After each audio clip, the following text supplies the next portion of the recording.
അതെ, ഇന്നൊരു ഓണം സ്പെഷ്യൽ കൂട്ടുകറിയുടെ റെസിപ്പിയാണ് ഷെയർ ചെയ്യുന്നത്. ഇതുണ്ടാക്കാനായി ചേന, പച്ചക്കായ, കിഴങ്ങ് എന്നിവ ക്യൂബ്സ് ആയിട്ട് കട്ട് ചെയ്തെടുക്കണം. പിന്നെ ഇതിലേക്ക് ഓവർനൈറ്റ് കുതിർത്ത് വെച്ച വെള്ളക്കടലയും 10 മിനിറ്റ് കുതിർത്ത് വെച്ച സോയാബീനും വേണം. ഇനി ഇതെല്ലാം കൂടെ ഒരു കുക്കറിലോട്ട് ഇടാം.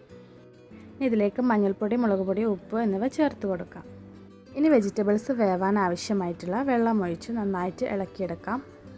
ഈ സമയം ഇതിലേക്കൊരു ശർക്കരയുടെ പകുതി ചേർത്ത് കൊടുക്കണം. ഞാൻ മറന്നുപോയത് കൊണ്ട് പിന്നീടാണ് ചേർത്തത്. ഇനി ഇതൊരു 4 വിസിൽ വേവിച്ചെടുക്കാം.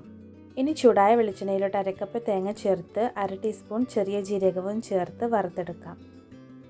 ഈ സമയമാണ് ഞാനിതിലേക്ക് ശർക്കര ചേർക്കുന്നത്. ഇനി സ്പൈസസ് ആയിട്ട് 1 സ്പൂൺ പെപ്പർ പൗഡറും 1 സ്പൂൺ ചിക്കൻ മസാല പൗഡറും ചേർത്ത് കൊടുക്കാം. എന്നിട്ട് നല്ലപോലെ വറുത്തെടുക്കാം. ഇനി ഇത് ജസ്റ്റ് ഒന്ന് ക്രഷ് ചെയ്തെടുക്കാം.